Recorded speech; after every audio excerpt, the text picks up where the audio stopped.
벌써 4월 마지막 날인데 지난 한 달간 안녕하셨습니까? 너무나 힘든 한 주를 보내고 있었습니다. 지금 트럼프 대통령께서 4월 2일 날 관세 전쟁을 선포하고 나서 국채나 주식이나 다 주식은 폭락, 국채는 폭등하는 일 때문에 융자를 진행하는 손님분들께서 이제 본인의 이자율이 좀 낮아지기를 원하고 계셨는데 되려 이자율이 올라가는 상황이 펼쳐지니까 그거를 설명드리기도 힘들고 이해를 시켜드리기도 힘들고 네.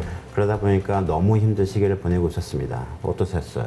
저도 똑같이 최근 2주 동안 정말 롤러코스터를 탄 느낌으로 지나왔습니다. 고객님들께서 너무 전화를 많이 오주시니까 내 이자가 어떻게 됐느냐 네. 그렇죠. 전화 주시니까 그때마다 설명드리기가 너무 네. 곤란하더라고요. 너무 순식간에 올라버렸죠. 그렇죠. 4월 2일 날 제 기억으로 트럼프 대통령이 상호 관세를 발표를 했는데 그 다음 날까지는 이자가 좋아지고 있었죠. 그쵸. 그런데 그 이틀 뒤부터는 이자가 폭등하기 시작해가지고 거의 한 7일 정도 연속으로 이자가 오르기만 했습니다. 그렇죠. 그 이유로는 지금 뭐 관세를 올리다 보니까 주식시장이 전 세계적으로 폭락을 해서 뭐 하루아침에 SP500에서는 5 트릴리언 달러가 폭락을 하고 다우존스에서는 10%가 폭락을 하다 보니까 지금 뭐 한간에는 뭐 일본도 그렇고 중국도 그렇겠지만 미국의 헤지펀드에서 폭락한 돈을 메꾸기 위해서 이 각국이 보유하고 있던 국채를 팔아버리니까 국채 가격이 같이 폭락을 하는 바람에 이자율이 폭등을 하게 된 거죠. 네. 그게 처음 이제 국채 가격 폭락 시작했을 때 중국에서 관세에 대한 보복으로 판매를 한다, 팔고 있다, 뭐 이런 소문이 많았었는데 실제로 많이 팔았던 데를 보니까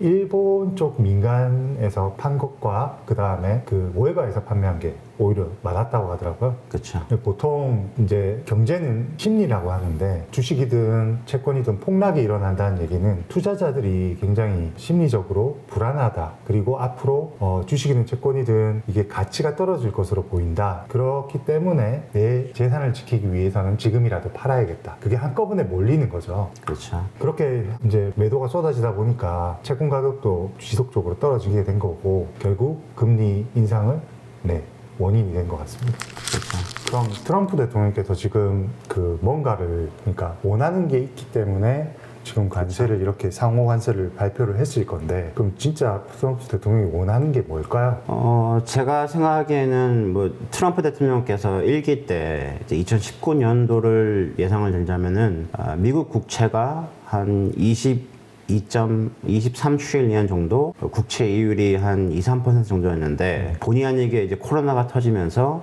연방기준 금리도 그렇고 그리고 미국 국채 이율도 그렇고 다 0%, 0.5%로 떨어졌단 말이에요. 이렇게 낮은 이율로 거의 없는 이율로 국가 부채를 내고 있었는데 지금 불과 5년 사이에 미국 국채가 35 트릴리언 달러가 됐고 거기에 지금 미국 국채 이율이 4.5%까지 올랐기 때문에 어마어마한 돈을 이자로만 내고 있는데 뭐 1년에 뭐 1,000조라는 국방비로 쓰고 있는 미국인데 천조국이라고 하잖아요. 그렇죠. 천조국이라고 하죠. 네. 근데 이보다 훨씬 더 많은 돈을 국가 부채 이자율로만 더 낸다고 해요. 그러니까 돈을 얼마나 내야 되는지 상상이 안 가는 거죠. 그래서 지금 트럼프 대통령께서 부채를 줄이기 위해서 10년 국채 금리를 최대한 낮추려고 노력을 하고 있는 것 같아요. 2019년도에 비해서 국가 부채 규모는 더 커졌고 그쵸. 그리고 이자율은 더 높았으니까 그렇죠. 그 이자 갚는 데 쓰는 돈만 해도 만만치 않겠네요. 아까 말씀하신 대로 1,000조 이상을 그 돈 그렇죠. 쓰고 있다는 이자만 거죠. 1,000조가 넘는 거니까 1,000조에다가 국방비 1,000조면 1년에 그 두 가지만 2,000조가 넘는 돈을 쓰고 있기 때문에 지금 트럼프 대통령께서 다른 나라한테서는 돈을 끌어들이고 미국 안에서는 어떻게 해서든 국가 부채 이율을 줄이고 연방기준 금리를 내려서 페이먼트를 최대한 줄이려고 하고 있는 거죠.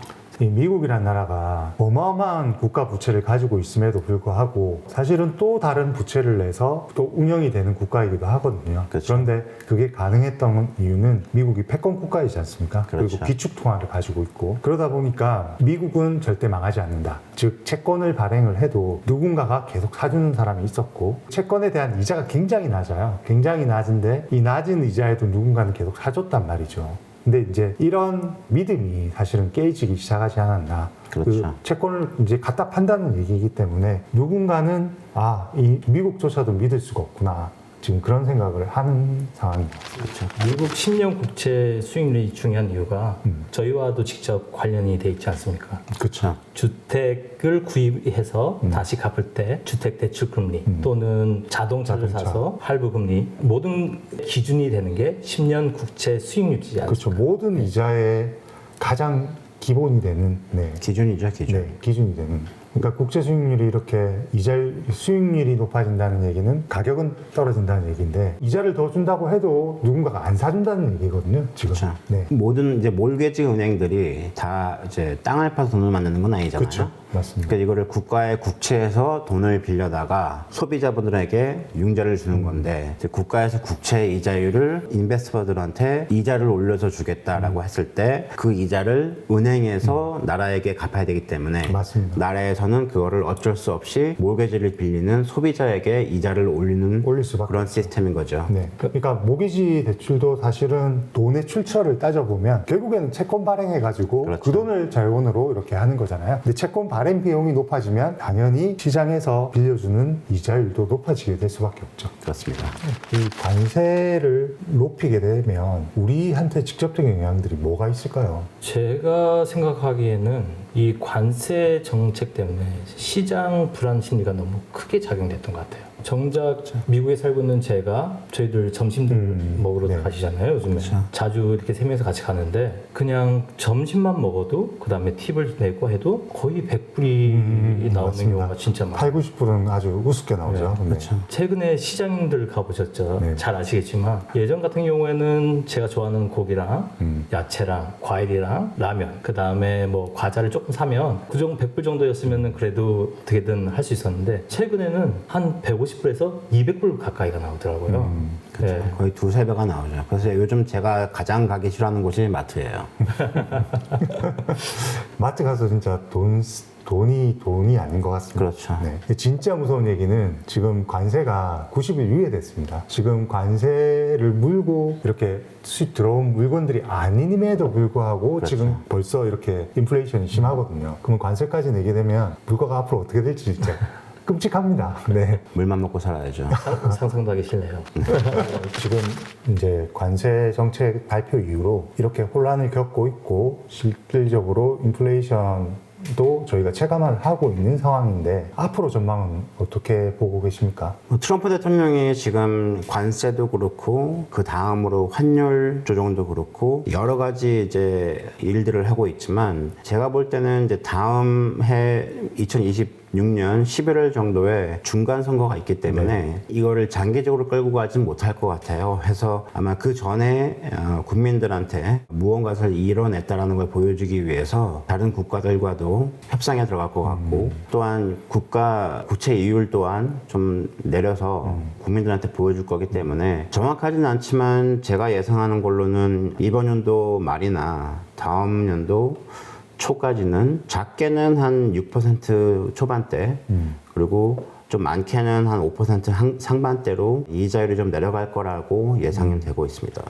사실 연준에서도 올해 3번 정도 금리 인하를 이미 예고를 하고 있었고 시점을 보고 있는 것 같은데 지금 인플레이션이 아직 잦아들지 않았다. 이 부분이 제일 중요한 부분인 것 같거든요. 그렇죠. 트럼프 대통령께서는 계속 그 연준의 이자를 낮추라고는 하지만 연준 입장에서는 인플레이션이 잡히지 않았으니 그 시점을 지금은 아니다라고 보고 있는 거고 지금은 혼란스럽지만 이 혼란이 좀 잠잠해지게 되면 금리 인하가 하반기 정도부터는 있지 않을까 기대도 되고 사실은 그걸 원하고 있고요. 연준에서 한 3번 정도 낮춘다고 하지 않았나요? 네, 맞습니다. 3번 정도 낮춘다고 했습니다. 올 하반기 정도 됐을 때는 제발 6% 초반대 또는 5% 후반대 이자를 볼 수 있게 되기를 희망합니다. 기도해야죠. 네, 그래 됐으면 좋겠습니다. 그때까지 잘 버텨봅시다. 네.